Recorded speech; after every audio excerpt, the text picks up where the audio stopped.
Today, I'm showing you how to make a custom rug. Let's do it. But before we start, we gotta go over the basic fundamentals of how to make a rug. The equipment you'll need is a projector, tufting cloth, a rug tufting frame, a tufting gun, yarn, rug glue, and rug trimmers.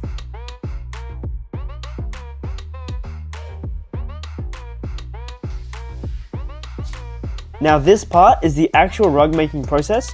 We first start by hooking the tufting cloth onto the frame, making sure it is stretched out and tight so we have no issues when we start tufting. Once that's done, we can start transferring the design onto the rug using the projector. Since we are making it from the back, you gotta make sure you flip the design so that once you cut out the rug, it isn't backwards. Once the design is on, it's time to start tufting. First, I hook my yarn through my frame and then into my tufting gun, just so no yarn can get caught on anything.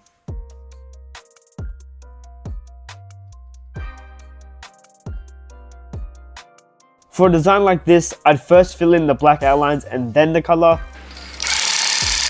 So it's basically like filling in a coloring book. Now that the outlines are done, let me show you how to properly tuft. When tufting, I am always pushing my gun into the cloth, making sure the pressure is even and enough to ensure the yarn gets caught in the cloth, but not hard enough to tear the cloth. And when tufting, I trigger the gun in bursts. I've learned that this just allows the yarn to get caught better into the cloth, rather than just holding the trigger down in one continuous hold.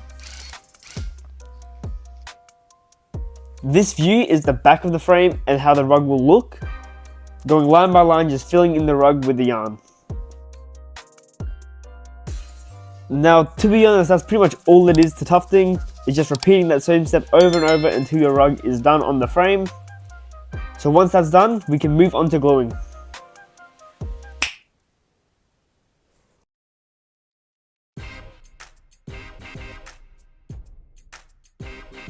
When I glue the rug, I'm making sure I'm scraping the glue into every part of the back, making sure that it's evenly spread into all the little nooks and crannies, so that once the glue is dry, the yarn is 100% stuck onto the back. After your glue is dry, you can cut out the rug. Typically, I will try to leave a small distance between the scissors and the rug, so when I add on the back, I have some extra space to handle the rug.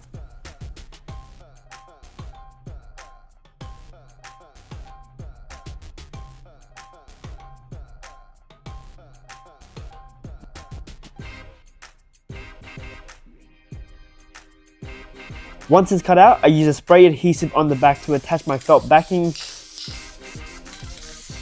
These aren't necessarily the exact materials you have to use. You can use a different backing material and a hot glue gun, but this is what I found is best for me.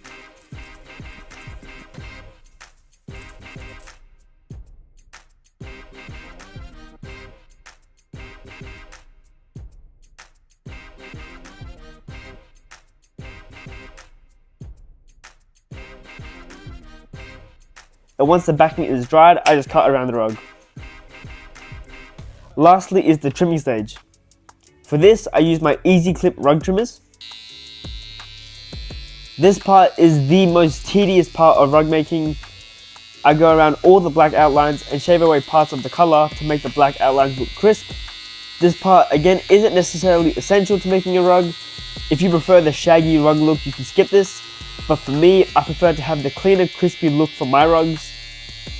This part takes the most time for me. I remember on the American Nightmare rug I made, this took a minimum of 5 hours to do, but the result makes it all worth it in the end. And once you've done this all over the rug, your rug is done. And with that being said, here's the final result for my rug.